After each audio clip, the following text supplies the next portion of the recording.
Welcome,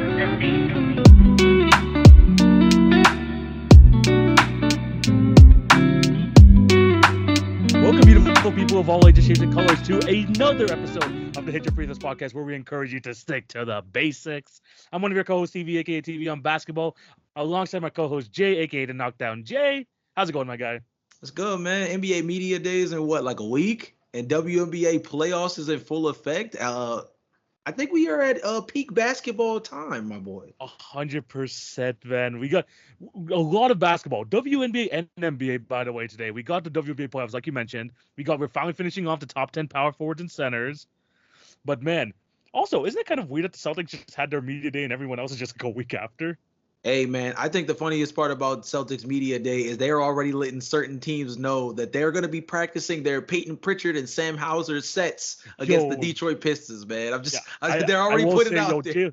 Jaylen Brown was cool for that. By the way, coming in with the freaking shaved beard and then saying, like, you know what, against the Pistons, we'll let Peyton Pritchard and Sam Hauser go off. That was nasty work. Yeah, bro, nasty work. Not to mention, apparently Jaylen Brown turned down, I believe it was $50 million for a signature shoe deal to instead create his own shoe brand. So shout out to him for kind of going a different route.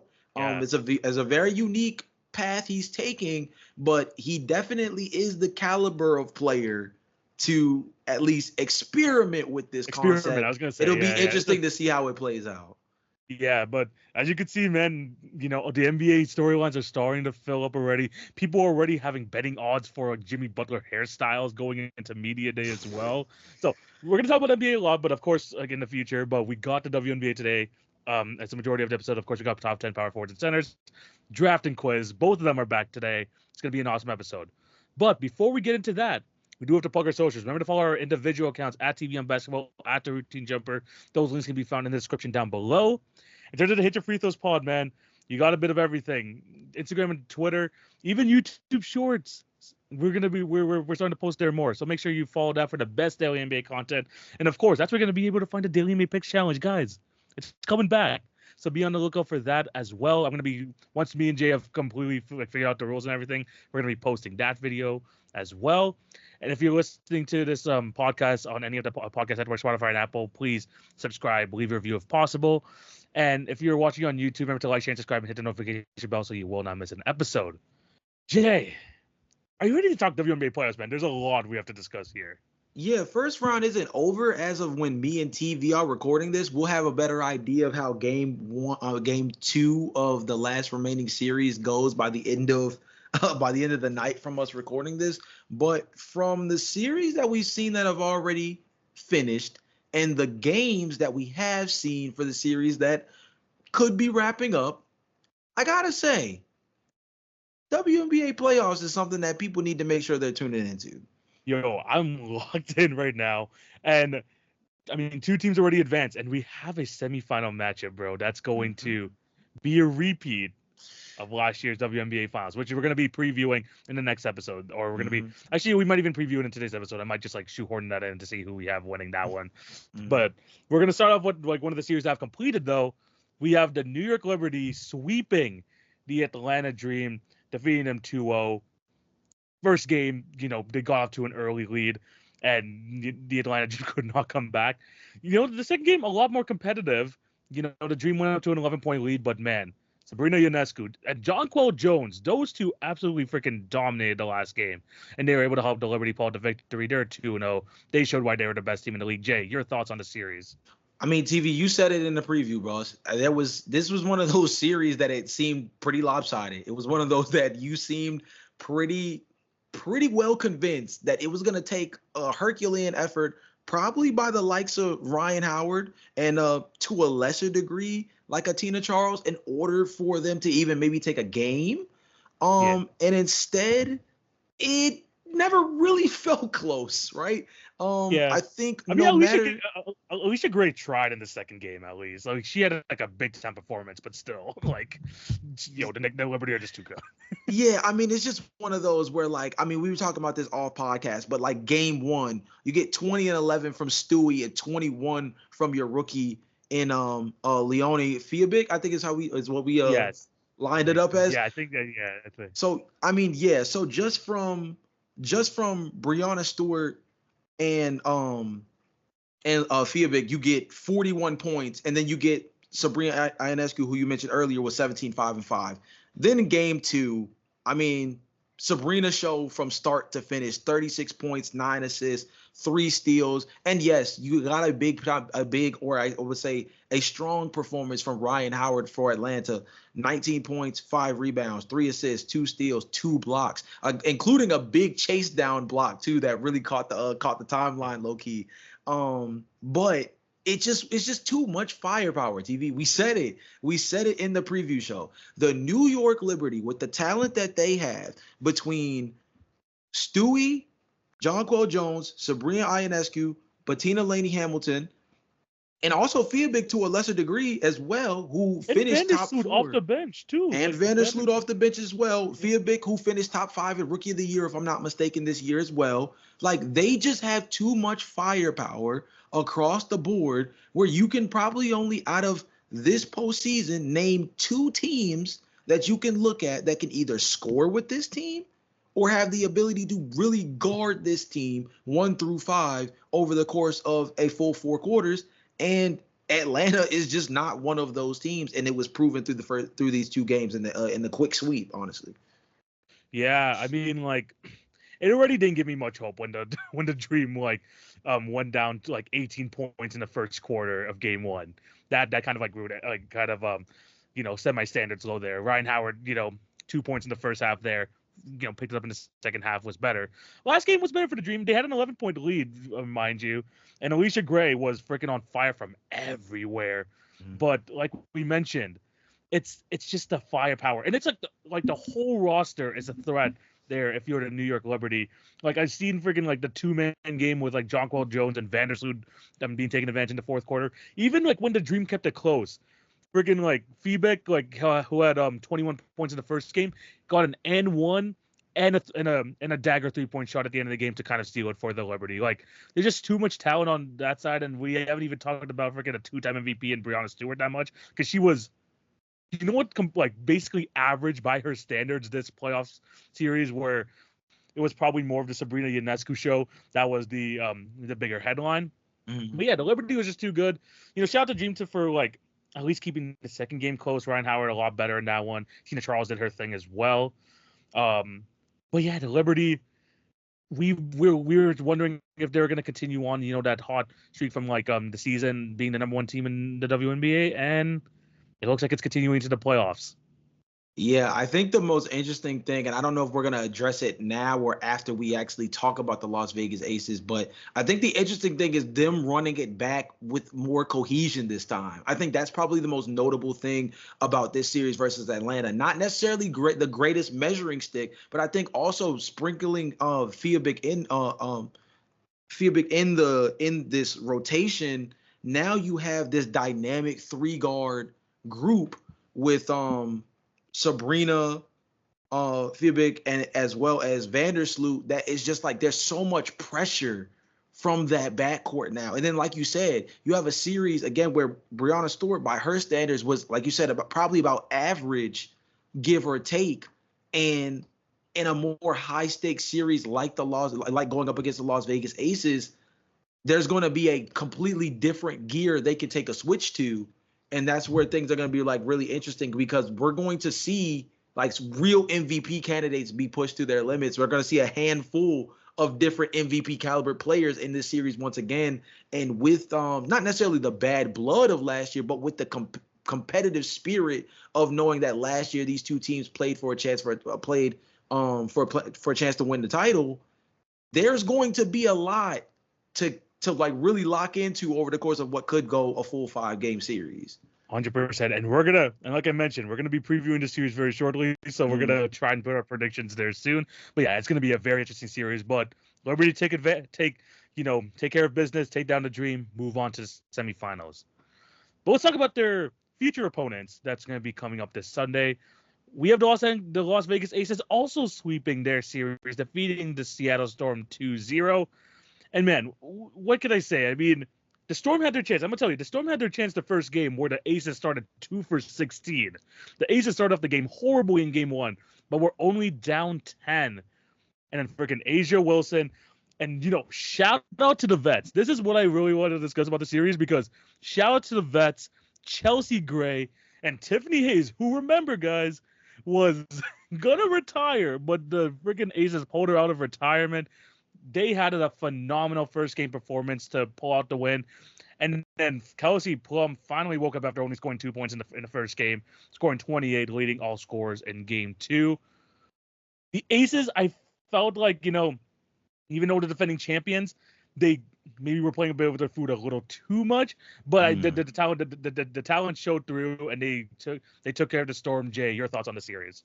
So I think you said it perfectly in terms of the Las Vegas Aces kind of playing with their food with a little bit. This was one of those quick series that'll kind of overshadow the fact that there were a few things to kind of worry about for this team going into their matchup against the New York Liberty, who are definitely a much more competitive team offensively than Seattle. I like the chemistry of the I like the chemistry of the Liberty better than what I've seen so far from this Aces team. I think one of the biggest things that stood out to me, specifically in game 2 of Seattle versus Las Vegas, was the turnover battle. 15-4. They're just playing around with the ball out there. And that's going to be one of those things that against a New York Liberty team that definitely is much more potent offensively, that turnover disparity is going to be completely different, because in this game, the Seattle Storm were able to take 15 points out of 15 forced turnovers.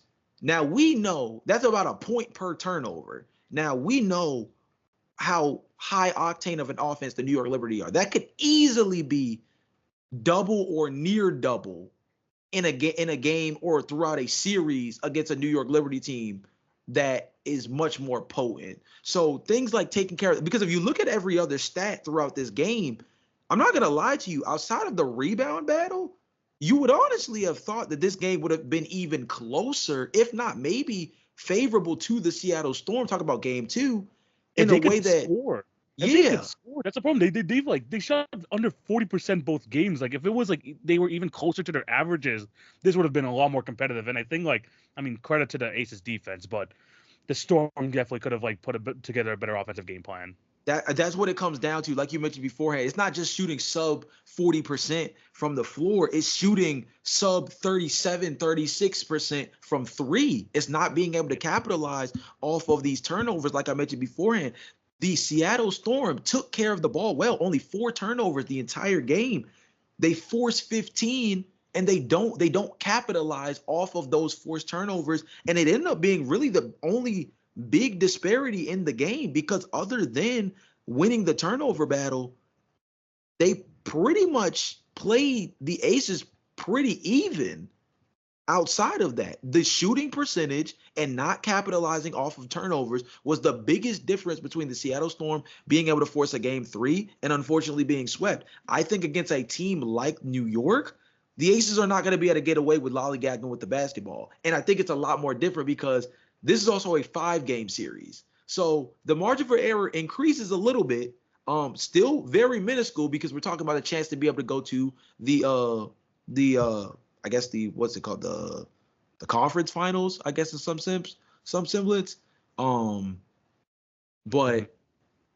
we're talking about a much better basketball team here. Like you said, I think the key word for this series between New York and Las Vegas is going to be cohesion. I think that Las Vegas has more reps as a unit, but so far throughout this postseason, and granted, very small sample size of 2 games, but so far through this postseason, they look a little bit more discombobulated.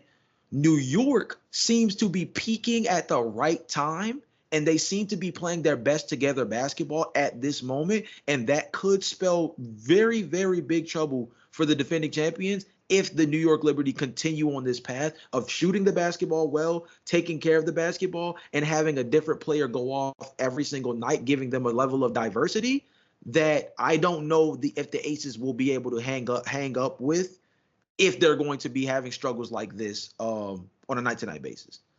100%. But yeah, I just wanted to shout out the Seattle Storm too, because again, they could have shot the ball better, but we talked about it before the series, man. I want to give her a shout out.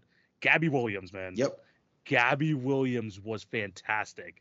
And more as I watch the series is she could be a top player on this team. She can be with the right opportunities. We seen it in the Olympics with France. Put her like in this like Seattle store system. I think she has a chance to be like one of the top girls on that team. I really like the way she played there. Skylar Diggins-Smith did pretty well as well, but Gabby Williams for me was a standout. Was trying her on in defensive end, but freaking Kelsey Plum was just absolutely killing it in game 2. But I think there's like still like a lot of positives for the Storm to take into next season, especially with the Gabby Williams situation. Like bring her back to WNBA and her playing this well in playoff basketball. You love to see it. But yeah, for the Aces in general, like again, you hit on all the points and like stuff that's key to worry about. But what's gives me confidence in the next round is that we know that Chelsea Gray during the regular season was still trying to come off that injury.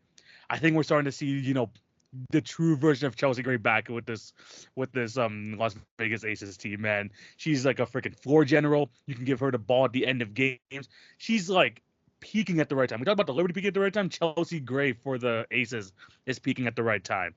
And then when you got, a 6-man Tiffany Hayes and you got these two guys, at times when the Aces are like being discombobulated, being able to have these two veterans be able to lead this team and, make the right decisions, it's good to have, especially when you go deeper into the playoffs.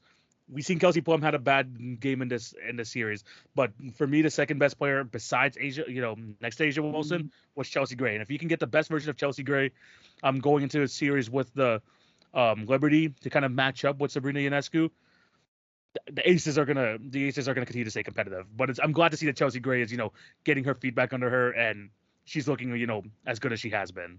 Yeah, and she was going to be an X factor coming into this postseason regardless, because she is kind of like the straw that stirs the drink for this team. Like she's the name that does not come up as frequently when you look at the kind of star power they have, led by Asia Wilson, who obviously just won unanimous MVP. But as you mentioned beforehand, Kelsey Plum as well, another player that, just continues to be able to light up the scoreboard, and a player that, again, very resilient in her own regards. You mentioned game 1, very, very difficult shooting the ball for her and didn't have her most efficient outing. Comes back in game 2, drops nearly 30, dominates, and puts them in a really good position. Remember, we still haven't seen the best of Jackie Young yet either. Like Jackie Young has had like a subpar playoff so far. We still have yet to see the best of Jackie Young. So there's a lot of room for the Aces to improve, I'll say. Like it wasn't their best first round, but it's still like I still think we could still see the best version of them. Their ability to close games is going to be the most important thing against New York. If we're going to, we can transition to this now in terms of talking about how these two teams match up against each other a little bit. I think their most important aspect of a 5-game series against New York is their ability to close games. I think they have the capability to guard New York, and I think they have the ability to score with New York. Their two things that are going to hold them back is the ability to take care of the basketball, which we already saw plague them to a lesser degree against Seattle, as I mentioned earlier, and who is going to be the players that they can trust down the stretch. We know the group, but who is going to be that player on a night-to-night basis that's able to bring it home for them? Because that's going to be important for them to decide who that's going to be on a game-to-game basis and play through that in a way that allows them to create the mismatches needed against a New York team that is pretty well stacked themselves across their starting 5 as well.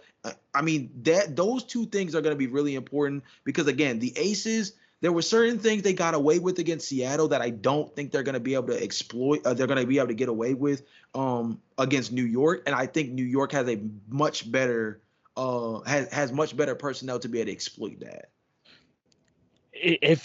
100%. I think like in terms of this matchup, it's a good way to kind of preview this matchup as well.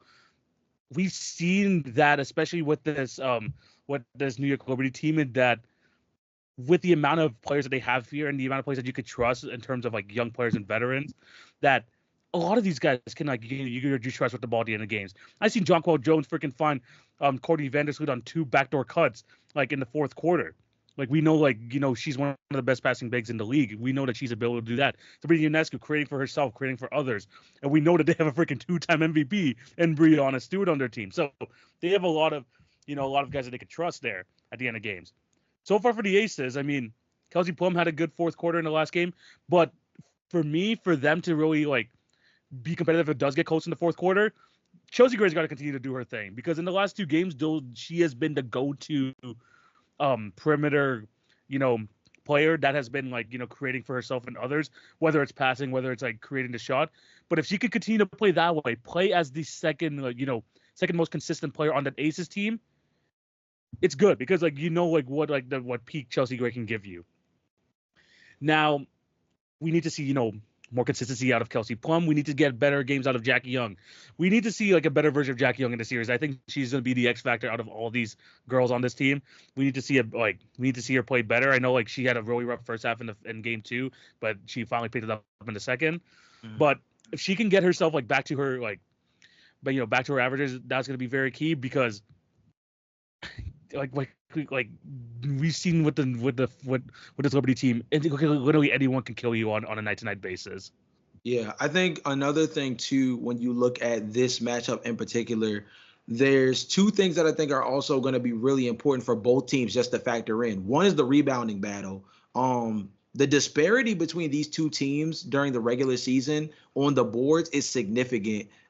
Maybe the numbers aren't, but the rankings are significantly different. For New York, they finished the regular season as the top rebounding team in the WNBA at 36.6 rebounds per game, or tied for the top, excuse me. The Aces, on the other hand, 34.1. Again, disparity not as big, but where were they ranked? They were ranked 8th. That's one of those things that's going to stand out in terms of being on the boards. The other thing for me that I think is going to be really important is this is a rematch of the century, not just in terms of the star power, but we have to remember the context of last year. The physicality of this series is going to be very important. So free throw conversion, this goes back to being able to close games. Free throw conversion rate is going to be the tail of the tape. I think the team that wins the rebounding battle and the free throw shooting battle is actually going to be the team that ends up winning this thing. I don't think that 3-point shooting and stuff like paint touches is going to matter as much. We know who the notable names are from beyond the arc and around the basket. I think the main thing is going to be that the amount of contact in this series, I think is going to be kind of up there. I think this is going to be a physical series. I think this is going to be a chippy series in terms of maybe some interesting back and forth verbally as well. Yeah. That I think is going to make it where things like winning the free throw battle, things like being competitive on the boards is actually going to matter a lot more. In a series like this with this much star power TV, between the Aces and the Liberty, the dirty work I think is actually going to be the most important thing. We know who the stars are and we know who the big time players down games are going to be. The question is going to be who are going to be the ones that handle business in the unconventional ways over the course of a 5-game series. I think that's actually going to play more of a factor in a series like this than maybe some of the other series we've seen so far during the early stages of this postseason. Yeah, Kia Stokes, you're going to need to help Asia Wilson on the inside because she has to deal with Breanna Stewart and frickin' Jonquel Jones, probably the best front court in all of the WNBA. Yeah. So if she could help her out on the boards at the very least. I mean, we know that like Asia was like near the top, or if not the top in terms of rebounds per game. It was like near the top of rebounds per game. Mm-hmm. So she's gonna need some help, especially against this absolute dynamic duo at the forward positions. But yeah, it's going to be a very fun series. Of course, it's going to be a rematch of last year. Jay, you want to put a games on it? Like how many games you think it's going to be and who's at the finals? I got to be honest with you, man. I think New York gets its get back. I'm worried. I'm worried about the Vegas Aces to a lesser degree, not really offensively. I just worry about how they guard New York. I think they can hold up. They're one of like the 2 to 3 teams, as I mentioned, coming into the postseason that I think has the capability to guard New York. But I just think New York is playing with a completely different swag this year. And I think that they're again, you mentioned Chelsea Gray coming back and playing effectively. So, at a very good time. I just think New York as a group right now, they just look scary cohesive, and we haven't seen the best of Breanna Stewart yet throughout this postseason. Again, very small sample size, but that leaves so much to still be left to there's still so much left to desire, and that means that in a series like this one, we could see some really high-level MVP performances. And if you're looking at roster for roster, the kind of virtuoso level performances we can get, I think that New York has a lot more opportunity and a lot more talent to be able to do that. We know Asia has the chance. We know Kelsey has the chance. But New York has Sabrina, Brianna, Jonquel.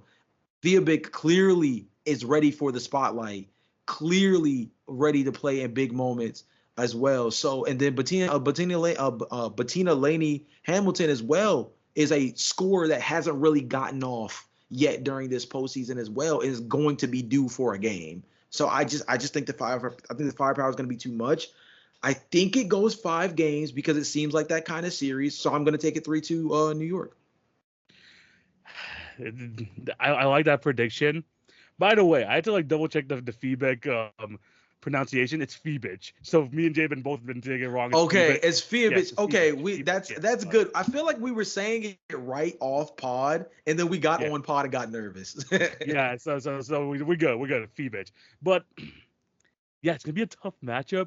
I do want to remind you that Sabrina averaged 9 points a game versus the same Aces team in the finals last year. But I think she's elevated her game to a different level this year, where I feel like this type of environment won't scare her as much anymore. I have the Liberty winning, and I also have them in 5. I also think they're gonna win in 5. I like you mentioned, we still haven't seen the best Stewie.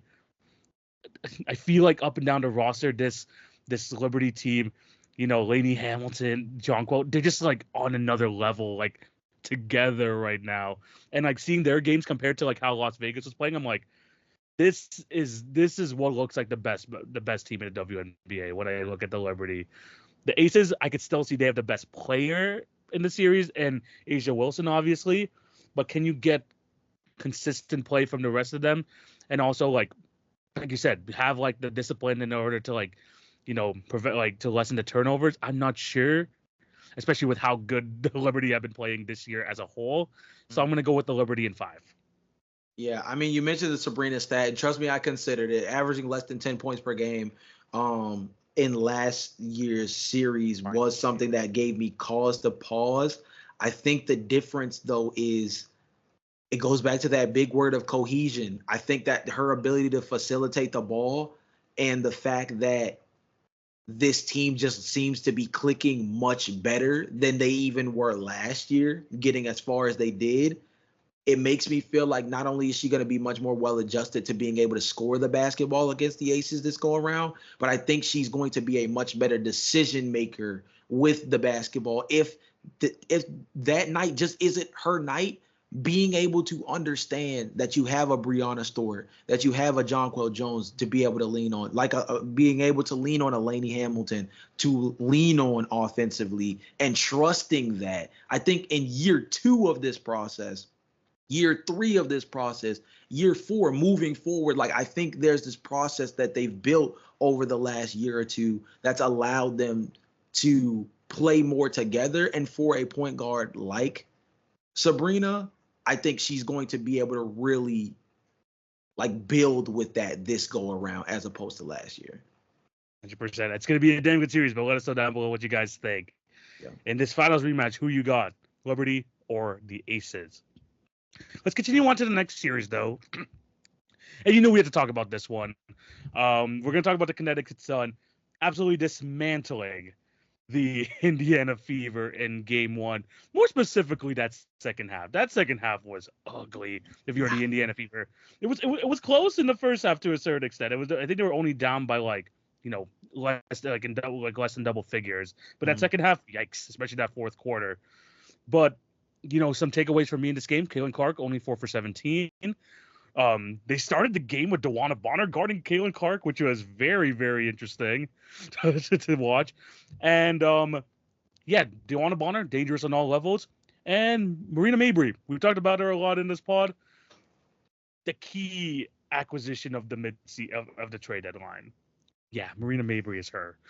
She's her. 27 points off the bench, a WNBA record in the playoffs. Yeah, she was big time, hitting five threes, 9 for 20 shooting. this Connecticut Sun team, man. I mean, we talked about it. They're like Alabama. We and we got Johnny Manziel at Texas A&M coming in here. They want to show him who's boss. Obviously, the series is not over. The game is actually going on as we speak. But Jay, early reactions to the series.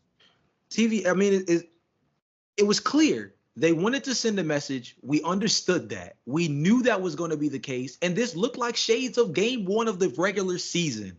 This looked like one of those where the Connecticut Sun come out with the physicality and say, we are going to show you that you, Caitlin Clark, are not just going to come in here, waltz in, bomb threes, and act as though your dominating talent, which you do have, is going to be enough over the course of a full playoff style game to get off against us. And like you mentioned beforehand, the stats speak for themselves. Caitlin Clark was held in check, and in check is being nice. 11 points, 4 rebounds, 8 assists, 4 of 17 from the field, like you mentioned beforehand. Most notably, 2 of 13 from beyond the arc. So the shot selection, 13 of her 17 shots were from distance. So this is one of those things where walling off the paint, putting DeWanna Bonner, which was a very interesting choice, as you mentioned beforehand, as a primary defender, knowing that we've mainly seen Dejanay Carrington, most improved player, who I said was going to win most improved player on the podcast, by the way, did not guard her nearly as much. Announced today. Congratulations to Dejanay, man. Shout out to her. Yeah, but that DeWanna Bonner adjustment was an interesting one, and that physicality that she brought to the table, one-on-one, it was probably the most defining adjustment so far of the entire first round of the postseason to me. I think that putting your best player offensively and defensively, for that matter, on the best player for the Indiana Fever and an MVP candidate in Caitlin Clark, and saying, we are going to shut the water off, and you're going to need someone like a Kelsey Mitchell, who has played up until this point. Yeah. And have an Aaliyah Boston, have an Alyssa Smith. You're going to have to beat us. Telling them that we're going to shut the Caitlin Clark water off, and not only successfully do so, but make sure that, okay, Kelsey Mitchell gets 21. Alyssa Smith doesn't score and only plays 8 minutes. Aaliyah Boston finishes with a 17 and 11 double-double. Guess what the biggest thing for her is, though? 4 fouls. Playing around with foul trouble is pretty tough against the Connecticut Sun team as it is, but their entire starting lineup, the best run for anybody in that group that played more than 10 minutes was Aaliyah Boston and Lexi Hall, who are each minus 15. This was a game that never felt close, never really looked close, kind of like after the first half. And a game the second quarter is when I think they got a 1-point lead at some point, but that's the closest it's got. This is one of those where I think, again, it kind of goes back to what we were talking about, the Alabama versus Texas A&M thing. It's one of those things where you talk about even a Bill Belichick versus rookie quarterbacks. They love throwing that stat out once upon a time when Coach Belichick was coaching the Patriots. It was one of those things where he had this very insane undefeated record against rookies making their debut against the New England Patriots.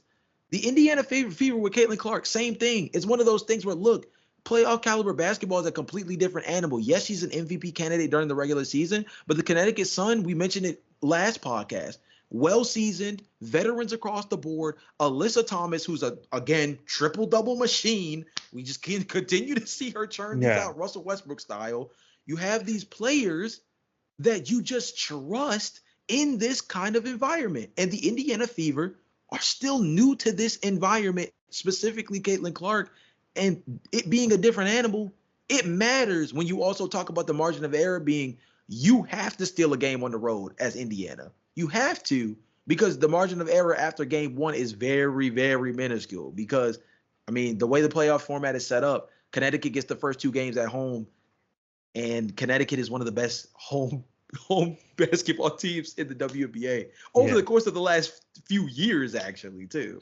Yeah.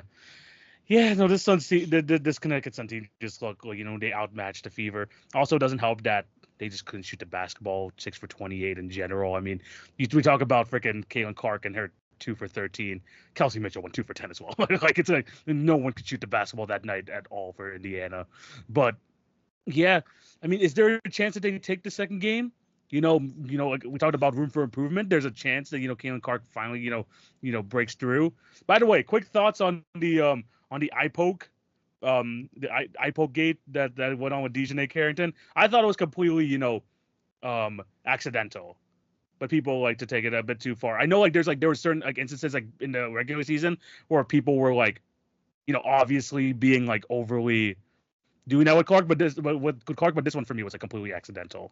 TV, we literally said last podcast this was going to be a matchup that we had to keep an eye out on because there's bad blood. We knew Yeah. we knew that this was going to be one of those matchups from a physical standpoint, and it's going to be read that way. It's going to be read that way because of the fact that there has been a significant kind of back and forth between Clark and Dejanay Carrington really throughout the entire season. And so, yes, I think the IPO gate thing is a little overblown, and I would agree with you. It seemed more accidental, but this is going to be one of the kind of things that pops out as an underlying storyline in a series like this, where the Connecticut Sun arguably have been the biggest bane of the Indiana Fever's existence all year, and specifically Caitlin's. And this is the kind of stuff that's going to come out of that kind of interaction. 100%. It just sucks that I just looked at the press conference earlier and she came in with a black eye and I was like, yo, that's kind of tough.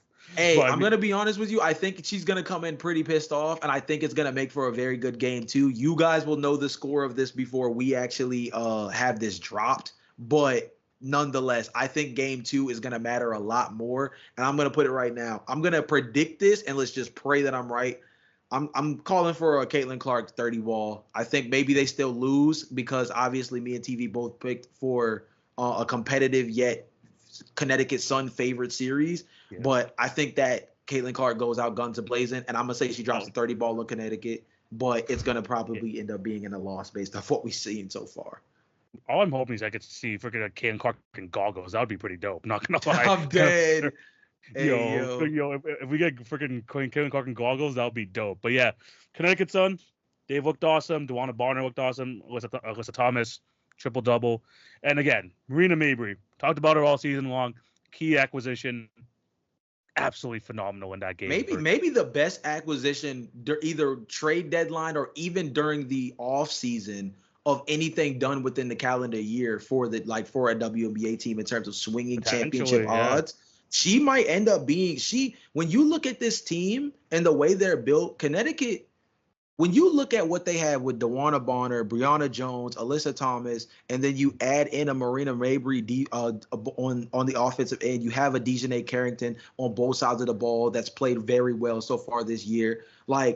That Marina Mabrey trade might end up being one of the biggest swing trades of the entire year in terms of the possibility that the Connecticut Sun could be the team to knock off whoever comes out of New York versus Las Vegas. But I'm getting a little ahead of myself because my actual dark horse is still a team we got to talk about. I was going to say that transitioned me perfectly into this next game because the Minnesota Lynx versus Phoenix Mercury, in my opinion, the best game from Sunday. And Jay, we got to start off with the number 2 MVP, probably the performer of the weekend, Napheesa Collier. Come on, bro. We've been saying it all year, bro. Come on. Hey, this is your girl, bro. This is your girl, Napheesa Collier, 38-point performance, doing it on all levels, by the way. She was absolutely killing it. Shout out to the Mercury, by the way, for keeping it close because Natasha Cloud, 33-point performance was incredible. And Diana Taurasi, freaking, good season all around, but freaking turned back the clock turtle sort of performance, 21-point game as well. But man, this Minnesota Lynx team is just too good. You got Kayla McBride with 20. You have Bridget Carleton with 12. I think it was Bridget Carleton was the one that sealed the game with that 3-pointer, right? Was it Bridget? Yeah. She just a massive performance. Kalia Copper, slow first half, better second half as well. We've seen plenty of those over this past weekend. But the Lynx pull it off. They have a chance to close it out tonight. Jay, your thoughts on this game so far? Hey, look, man. Game one definitely was, like you said, probably the most competitive game of the entire first round so far. And I think that game two is actually going to be indicative of even more competitive basketball. But this was just one of those things where the Minnesota Lynx, they were just too physical. I mean, the most notable stat, if you check across the board, which was very even for the most part, most notable stat, 25 free throws to 11.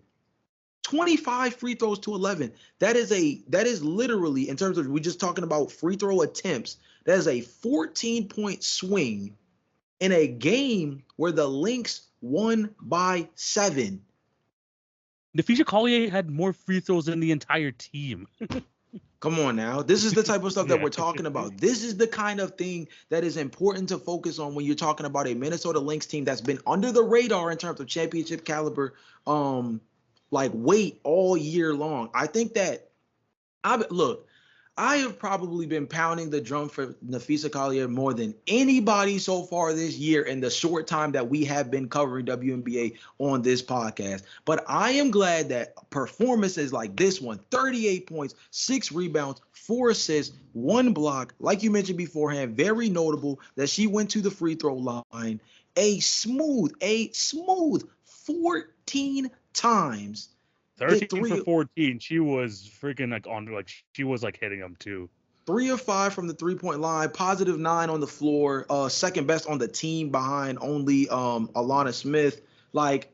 This is just a team that is playing at a high level. They have an MVP, a real MVP, not somebody who plays at an MVP level. No, we're talking about a real MVP. We're talking about any other year where A'ja Wilson isn't crossing the 1,000-point threshold. Yeah, you know what I'm saying? It's where certain milestones aren't being achieved, where you just kind of have to put the glare on A'ja Wilson. It's like any other year, Nafisa Collier will be the MVP. The other thing too is, TV, this Minnesota Lynx team has been one of the best teams in the WNBA at sharing the basketball.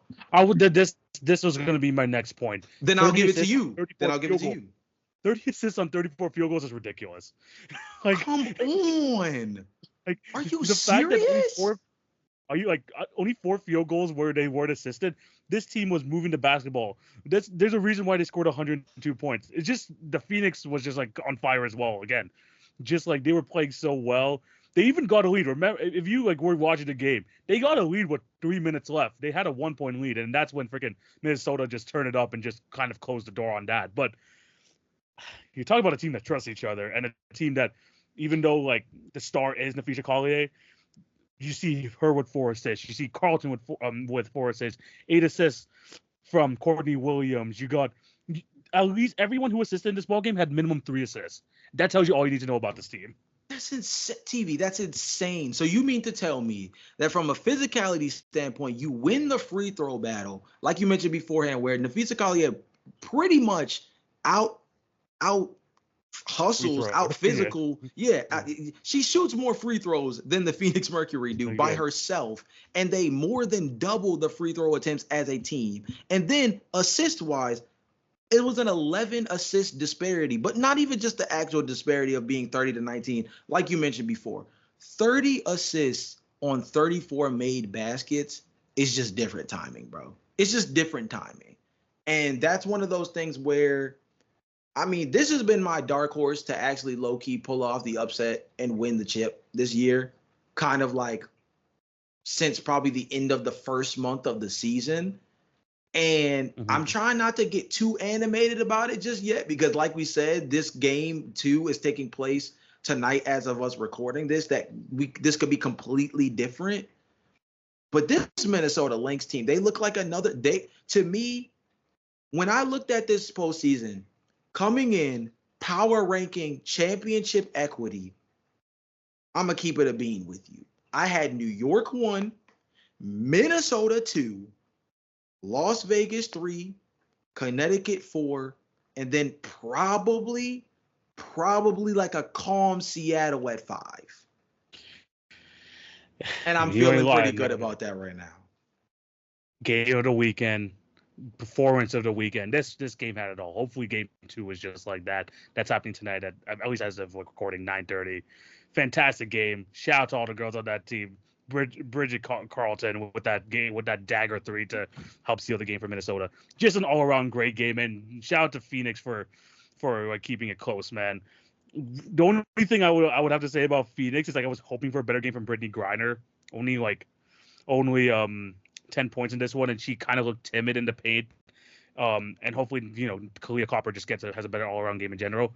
But they look to be competitive, and if it's like if this game 2 game is anywhere close to game 1, then we're in for some fireworks.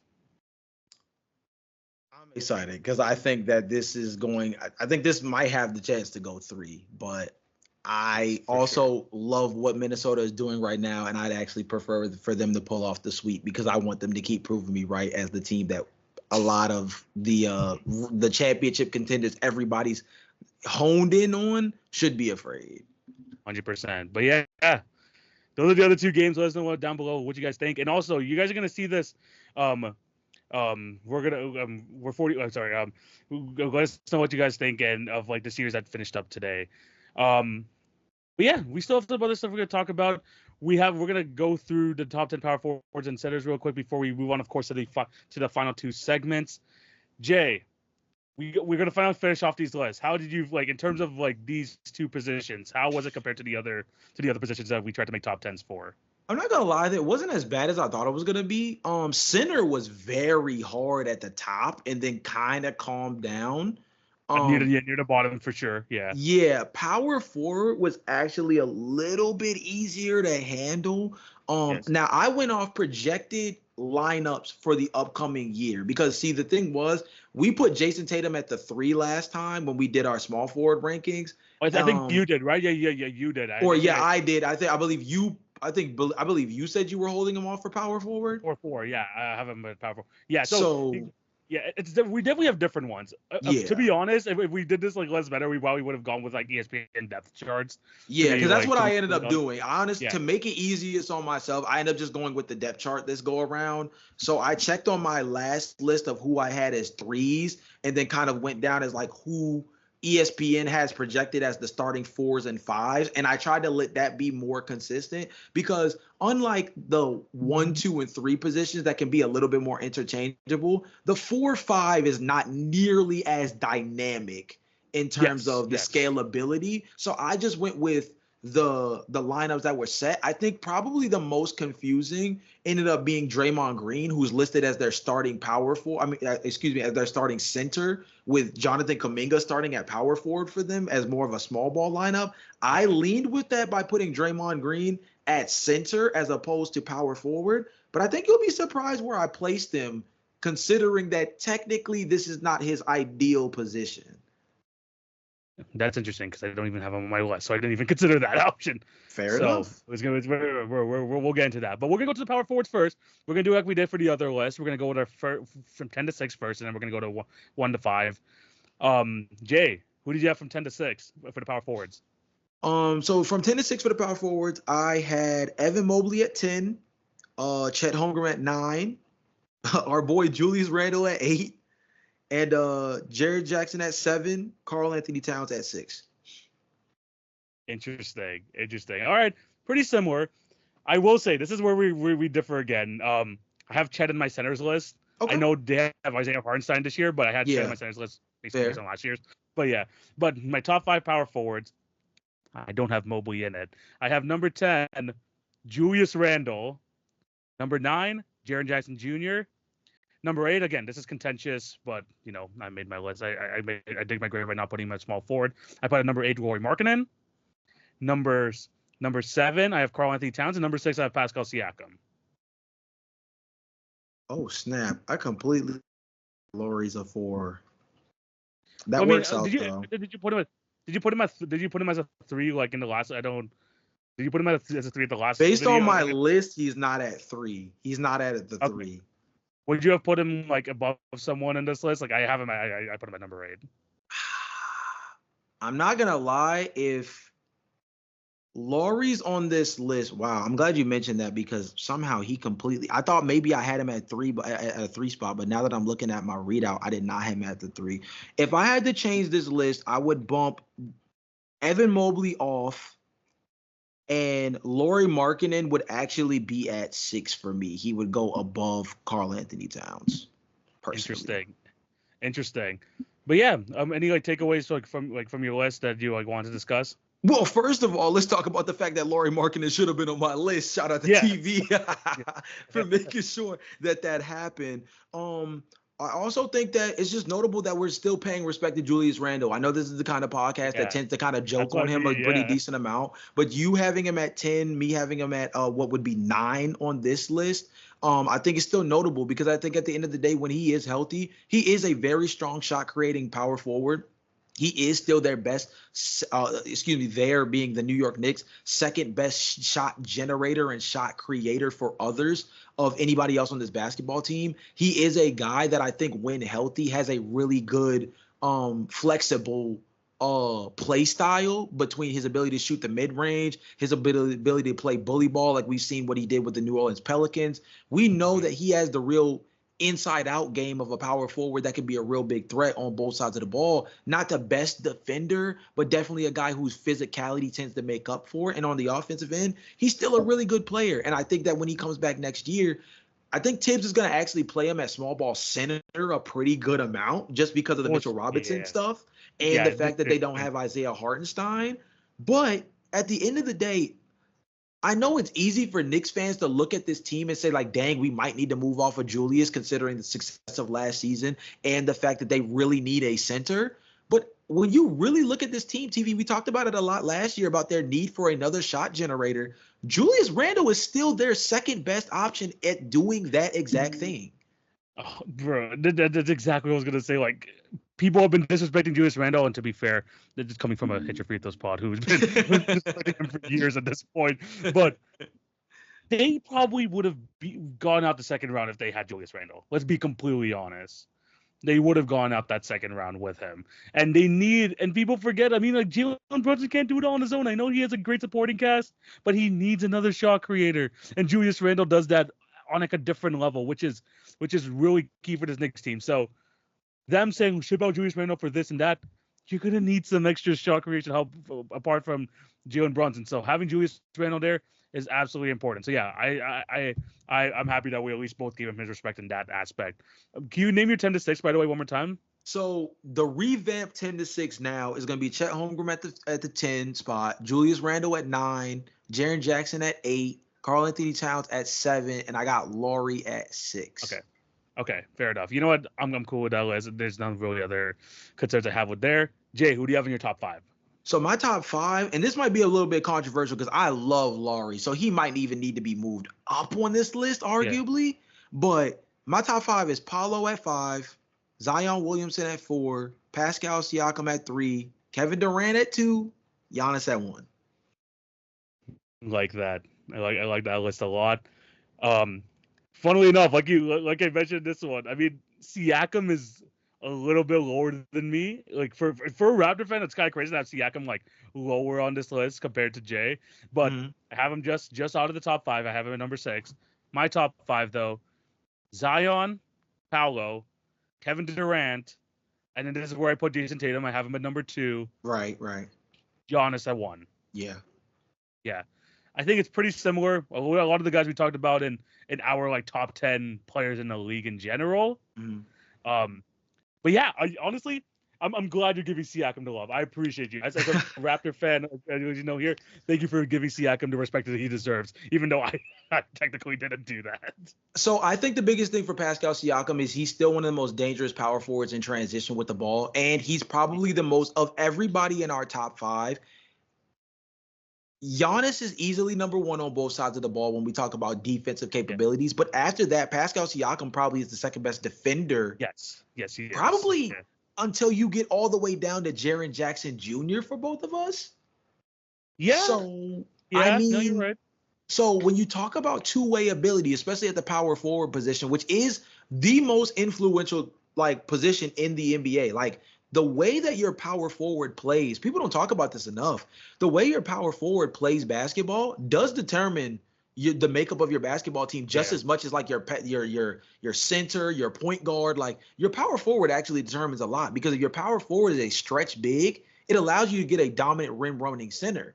and a pick and roll threat that can play well as more as a facilitator at the point guard spot. If your power forward is more of a bang them down low, then you have to have a center who can pop out and shoot the three like a Brook Lopez. But at the same time, you have to have a point guard who's more of a scoring threat from the perimeter, because your power forward is more of an inside threat, doesn't provide as much range. So the power forward position is much more influential than people think about when it comes to designing your roster. Pascal Siakam's two-way ability and flexibility to guard threes and fours, it matters a lot.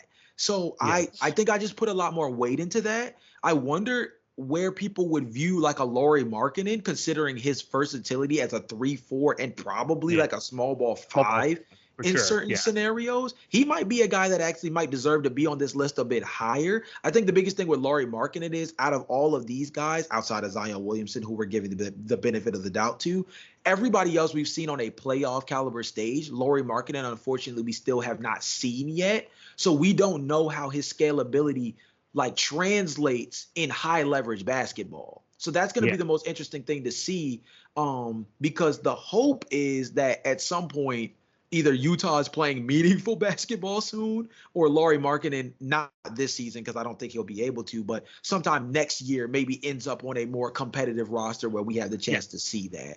TV, my question to you is more so along the lines of, we do this every single year, and look, we both gave Kawhi Leonard hell when we did our small forward rankings about putting him as high as we did, but having real trepidations about it. Both of us had Zion Williamson in the top 5 again. How do you feel about it? It's projection, man. Honestly, looking through my list again, I would probably switch Zion and Siakam, maybe have Siakam at number 5, Zion at number 6, but under the same breath, we both have him basically like in the same position. Yeah. His highs are like top 10 level highs. That's the only problem with Zion Williamson. It's crazy. It's like a top 10 player in the league, but we just don't get to see that enough. We saw him before he got injured. He was like a near 40-point performance in a play-in game. Like he was like insane, like in that play-in game as well. So it's definitely an interesting one. Like I'm holding out hope, and like I don't want to like diminish how dominant he could be, but again, I think like us projecting and like knowing how much of his, I think I'm putting him here because his ceiling compared to like number 7 through 10 or whatever is like so much more impactful than it is like for the rest of the list. So that's why I have him there, just because of how much of a game breaker could potentially be, in brackets potential. But that's how I really view Zion.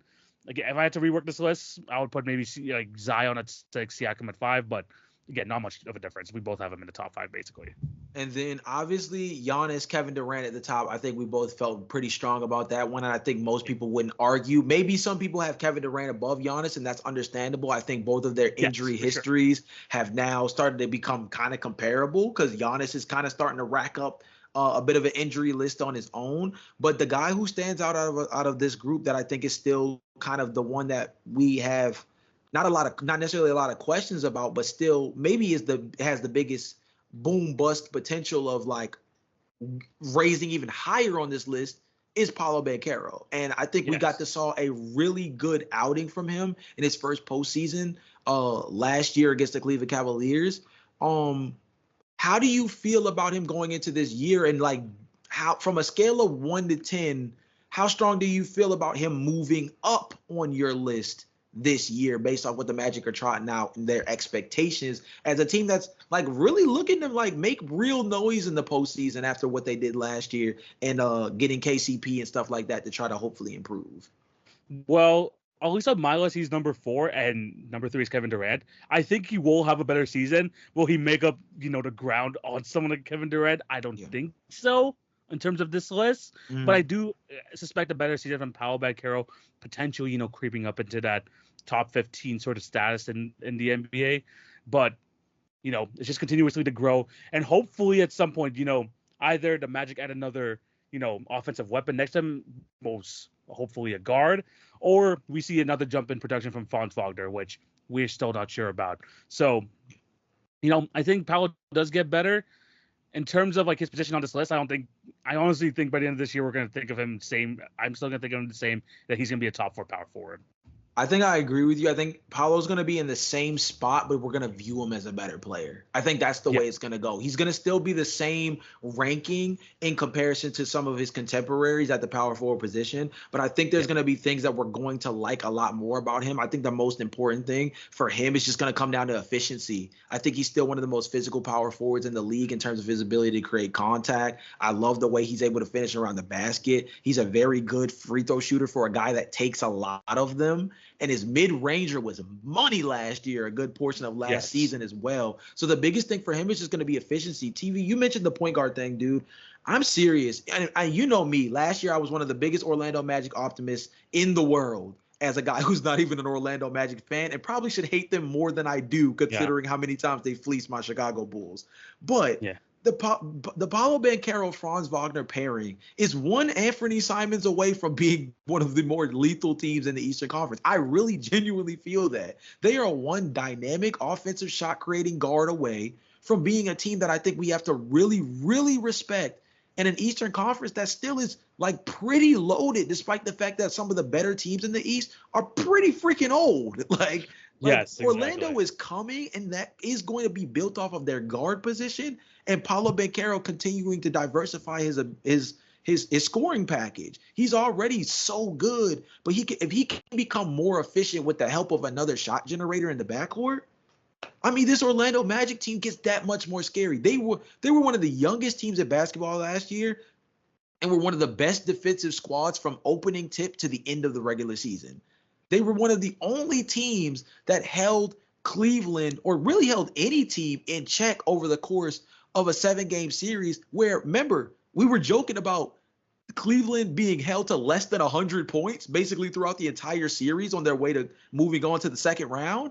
Like, this Orlando Magic team is good enough to be like a scary team in the East. Maybe not a contender, but a scary team you don't want to see in the first round. But they're still falling so short offensively that you wonder about them. And Paolo, I don't think, is the problem, but Paolo's improvement is kind of geared towards some of the other things they need to improve.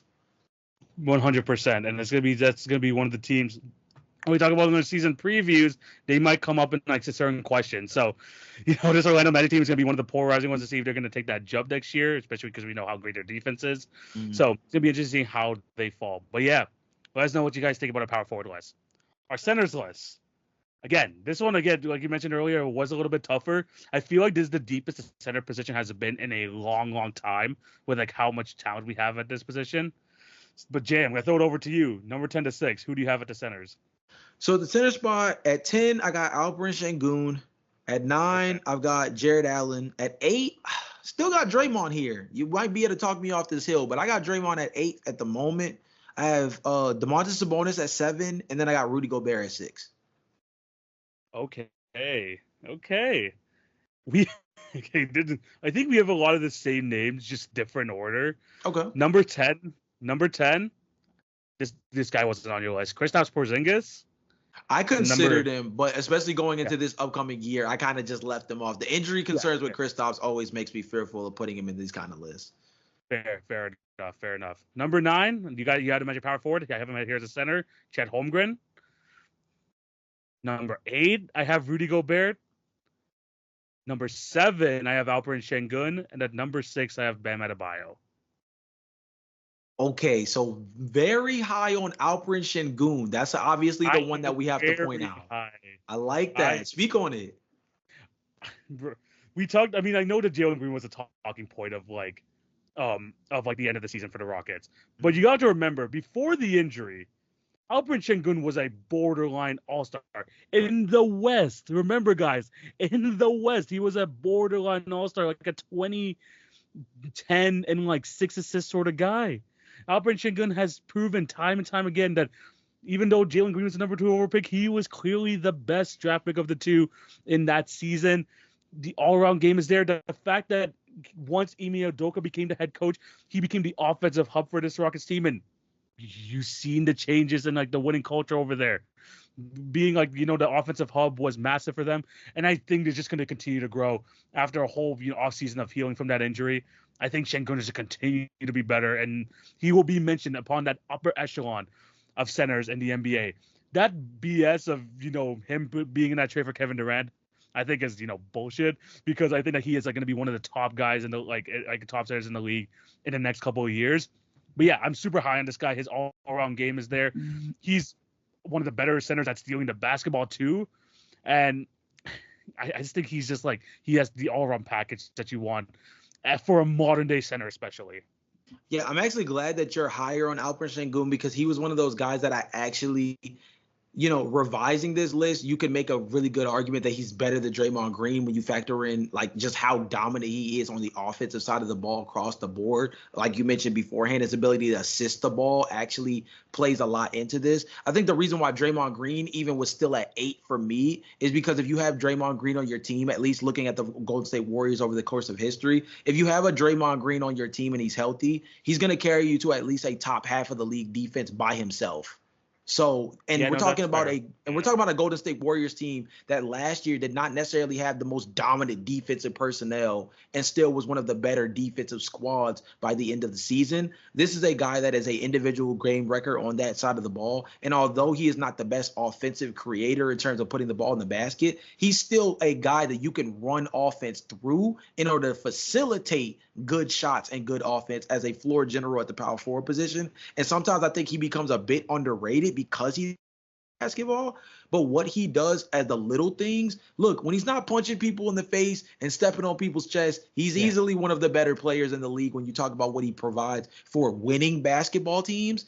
I still value that a ton. I do worry about him at center specifically going up against some of them. Full-time center for sure, yeah. I think it'll be interesting to see how much they actually dabble with a small ball lineup that has like a Steph Curry, Brandon Podziemski, or Buddy Hield. Then you have Andrew Wiggins, Jonathan Kuminga, Draymond Green. That sounds like kind of what the starting five would be if they're going with like a small ball lineup. It'll be interesting to see how much Draymond actually plays the 5. I think if he's playing the 5 35 minutes a game, Draymond Green's maybe the 10th or somewhere around like your 12th best center, because that's just a lot to ask out of him on the defensive end against some of the more physical centers in the league. Shoot, there's guys like Steven Jonas Valanciunas and Miles Turner that don't even make this list that I think are good offensive matchups against a Draymond Green on that side of the ball if it's 30 minutes a game. If it's Draymond Green for 20 to 25 minutes a game, it sounds like a small disparity, but it changes the dynamic a lot in terms of what he provides on the floor. I'm going to put him at 8 because I think they're going to use it in moderation, and a moderate version of Draymond Green at the center position could be one of the most dynamic centers in the league, talk about defensively more than anything. Yeah, I definitely had him consideration on this list too. I had him, I think, like in like the 10 to 13 range when I was just going through like all these different players.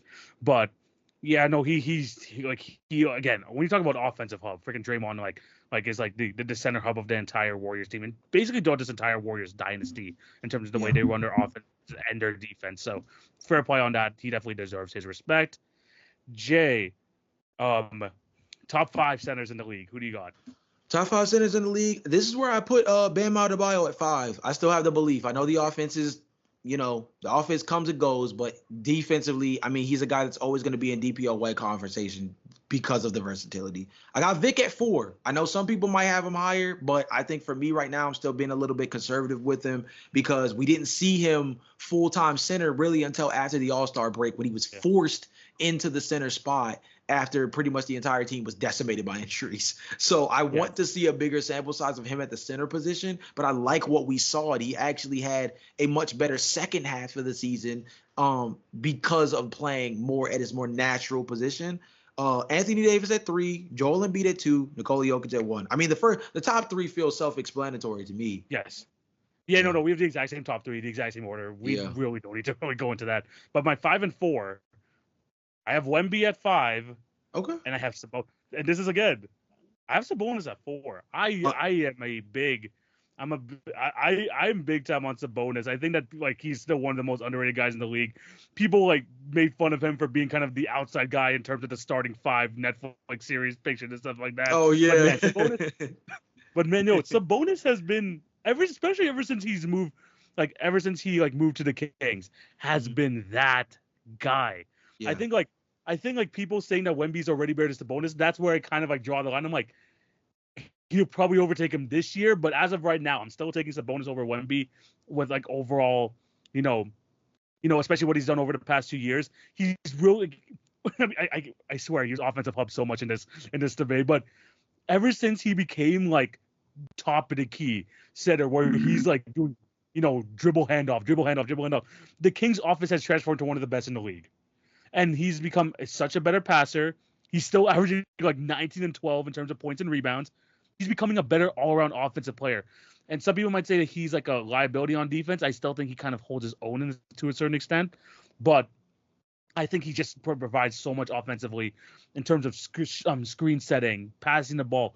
And it's helped that Kings team so much that I think it goes under the radar. It doesn't get appreciated enough. I think it's funny that the two players that you had the biggest like disparity with me on are players that actually are very comparable, right? Alperen Sengun and Domantas Sabonis. Yes. I think that we also should acknowledge, and I think you've done it through your rankings. And I think even through mine, I had Domantas at 7 and I had Alperen Sengun at 10. So, I mean, it goes to show you that disparity is not by a lot, but it goes to show you that difference between being a real offensive hub and just being a guy you can play through. It does really change the way you view a player. Now, the reason why I have Vic over a guy like Domantas, for example, or even above guys like Bam Adebayo and Rudy Gobert is because I think the offensive package defensive disparity between the Victor Wembanyama. Yeah. Game break. Yeah. The difference between Victor Wembanyama and Domantas Sabonis defensively is so significant that it's kind of like it's super telling that Vic is only in his first real improvement year. Right now he's in his second season. This is his first real chance to improve on seeing, real NBA coverages and things of that nature. So he could even get better as an offensive player, especially next to a guy like Chris Paul.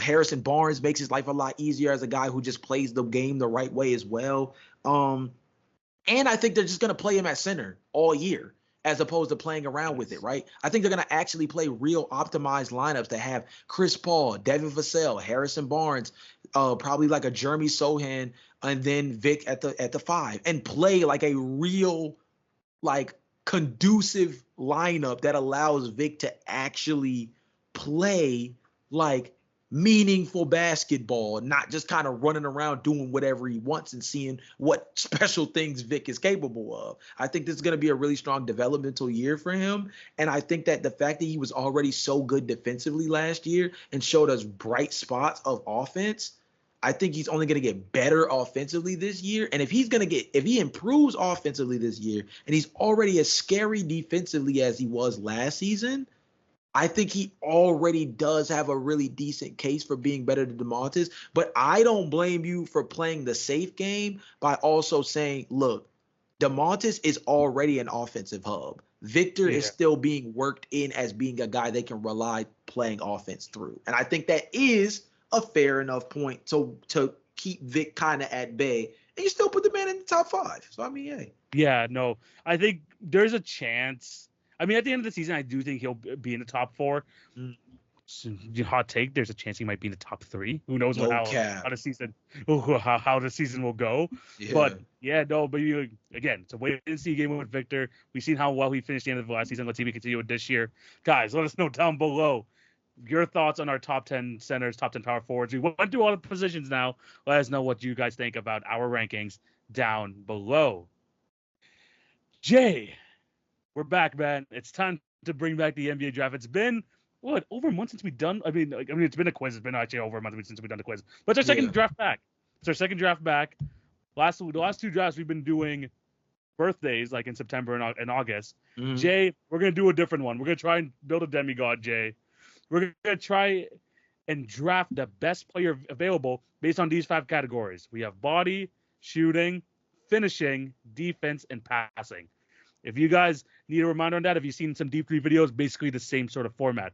But Jay, the pool of players we're drafting from today, we're going to try and build an absolute demigod with players from the 2024 draft class. Again, we're looking for specific skill sets in terms of trying to build this player. Not positions, but we're trying to build specific skill sets to try to build the best player possible. Jay, how are you feeling about this draft? So I'm feeling I'm feeling a little weary only because we're grabbing the rookie class. Thankfully, I was pretty tapped in on them this year, so I feel a little confident about certain spots. I feel like if you steal certain names and put them in the right spot, though, this can get tricky because this draft again was very like mediocre to a certain extent, but thankfully there were a lot of like specialist type guys in this draft.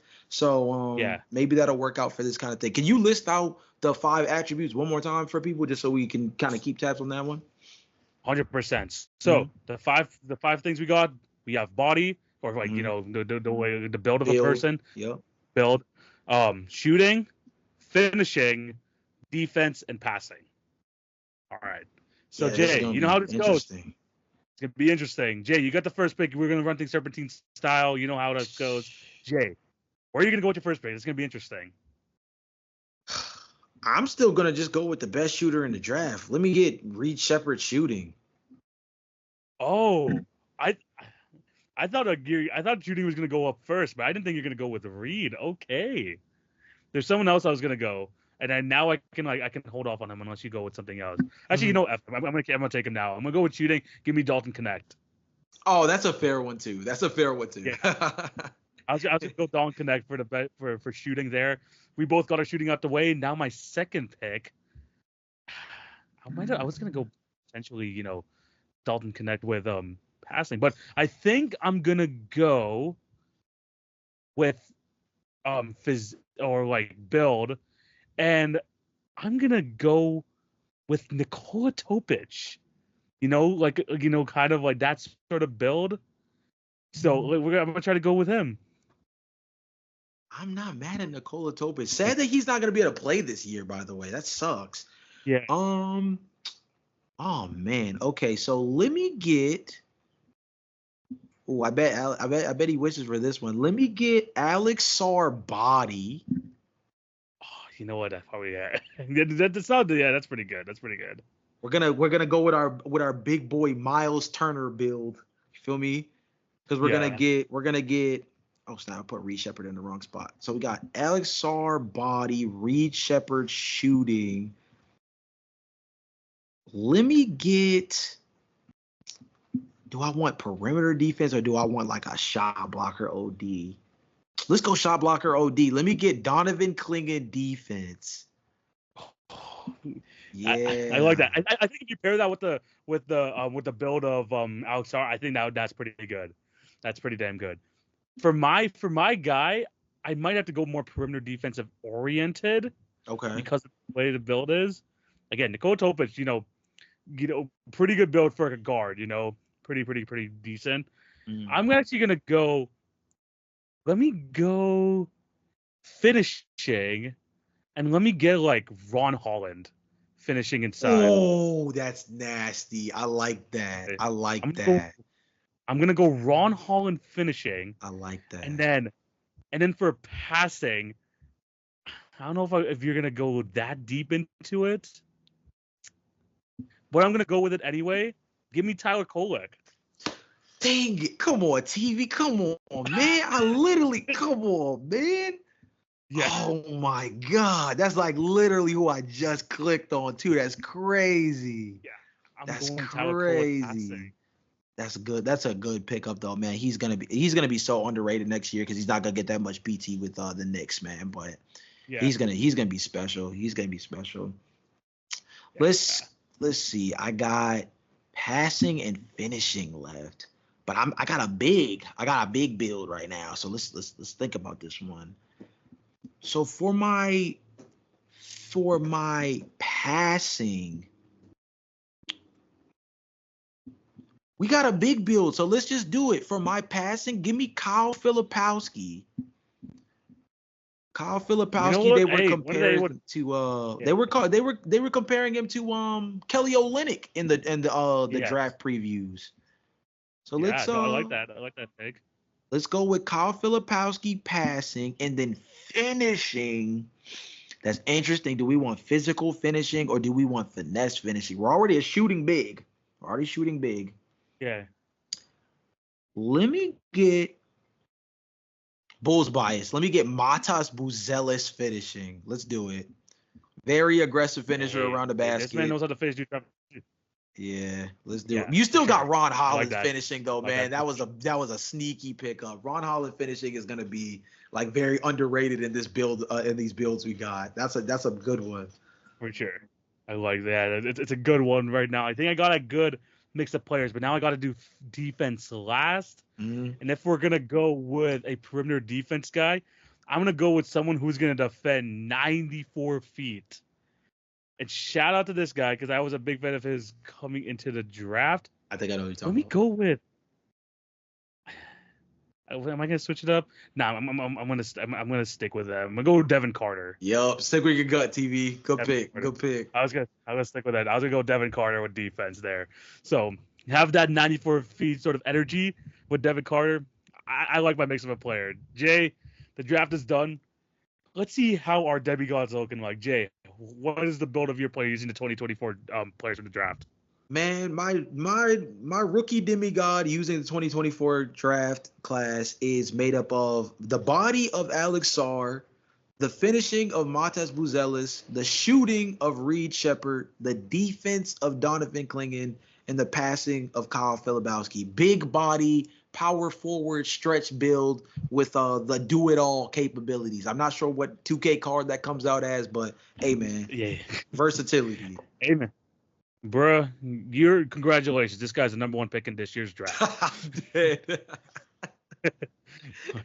my guy though over here, definitely an interesting build, more of a perimeter sort of build for sure. But I'm liking my guy here. So I have the build of Nikola Topic, a lanky guard over there, shooting Dalton Connect. We have finishing of Ron Holland, defense of Devin Carter, and the passing of Tyler Kolek. Man, that finishing and that passing is going to be crazy. Don't sleep on the Dalton Connect shooting either. I hope that it's real because you got to remember a lot of people kind of forget that Tennessee season is kind of a flash in the pan technically for him.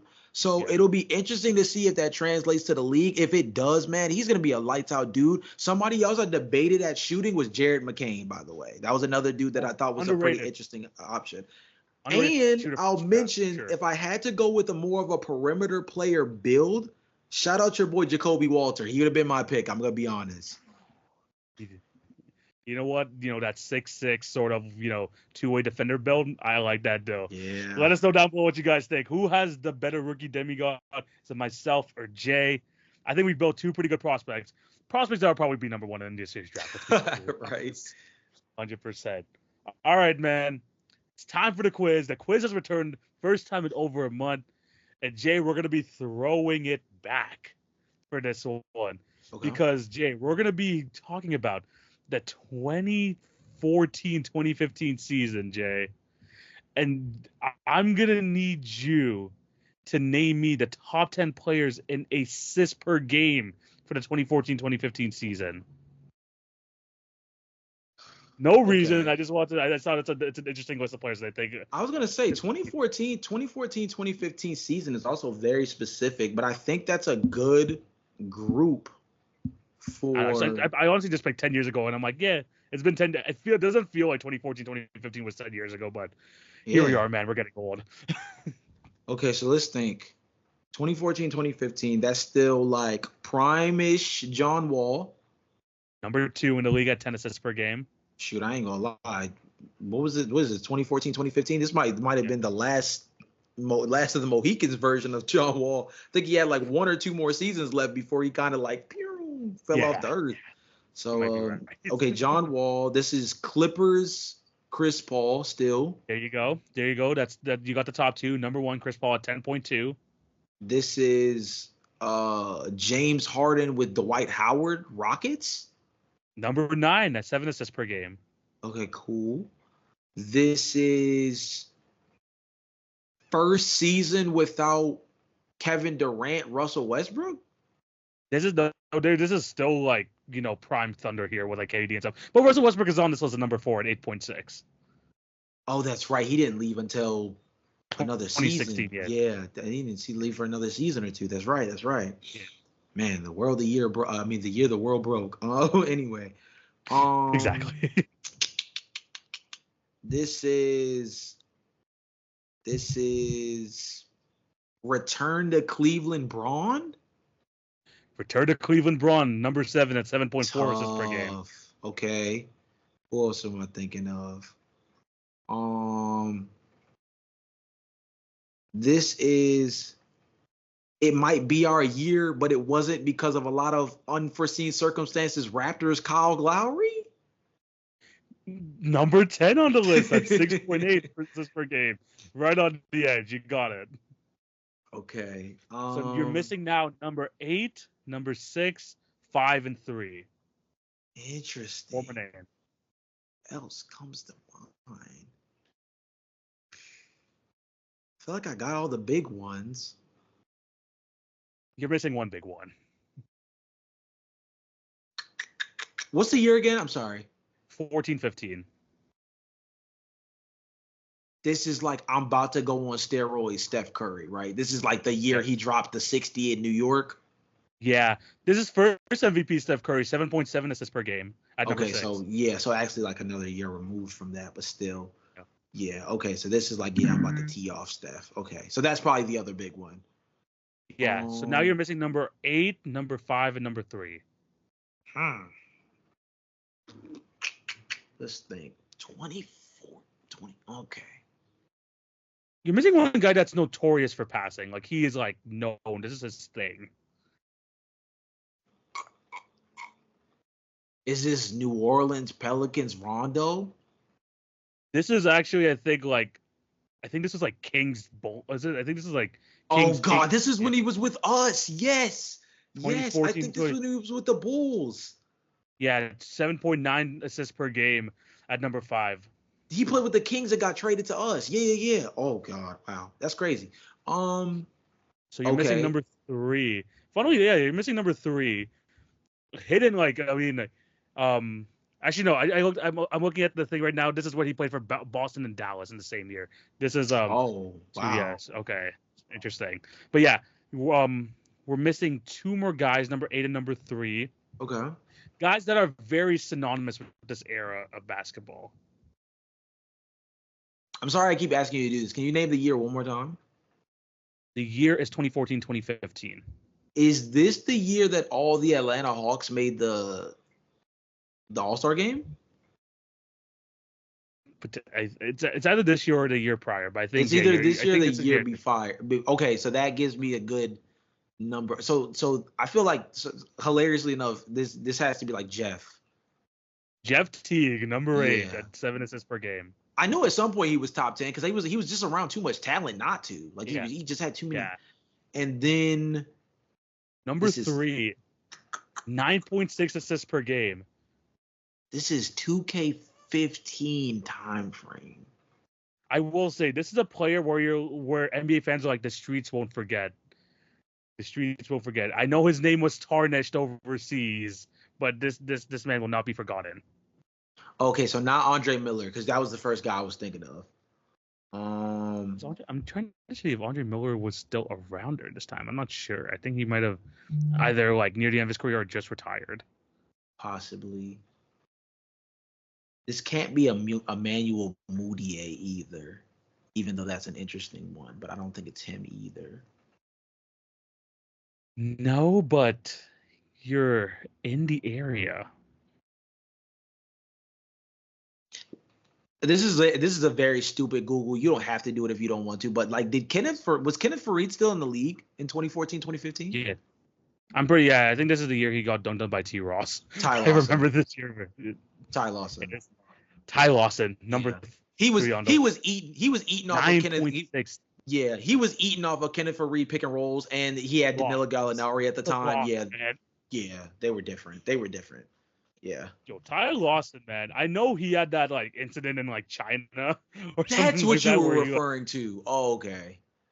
Yeah. I didn't realize. He got kicked out of the Chinese basketball shit. Mm. Yeah, but my boy was a freaking baller. 2014, 2015. Yeah, 9.6, 9. One of the probably like, I'm surprised that he didn't make like a freaking All-Star team during his time with the Denver Nuggets. He was a baller back then, but at the same time, the freaking point guard position was so deep in the West that no one else was good. I mean, just think about some of the names that we named. Chris Paul still in kicking. Steph Curry about to go MVP mode. Like just some of the guys that we end up, Russell Westbrook, some of the guys we named on this list by itself. All in the West. Yeah. So I mean, tough cooking. Tough cooking for Ty Lawson. Some guys that just missed the list. Michael Carter Williams was number 11. Oh, okay. This is the year he got traded. The year he got traded to the Milwaukee Bucks. We got Tyreek Evans, Darren Williams, when he was a member with the Brooklyn Nets. Oh wow. Alfred Payton was number 14, and then Mo Williams is 15. Mo Williams? Oh dang. Okay. Cool. That honestly, that one surprised me out of most. Yeah. I didn't know Mo Williams was still like kicking it like that. That's what I'm saying. I'm like, wait, still? Like, okay. Yeah, that's what I mean. That's crazy. But yeah, that is the top 10 assists per game leaders in 2014-2015. We might do more of these quizzes. We're just like a random year, and let's see if Jay can pull it through from his memory bank. But yeah, let us know what some other quizzes you want to see. Obviously, we're gonna have some more different quizzes throughout the NBA season, and of course throughout these next few weeks as well. Jay, we've reached another end of a fantastic episode. Thank you guys for watching. What do you have to tell these beautiful people before we sign out?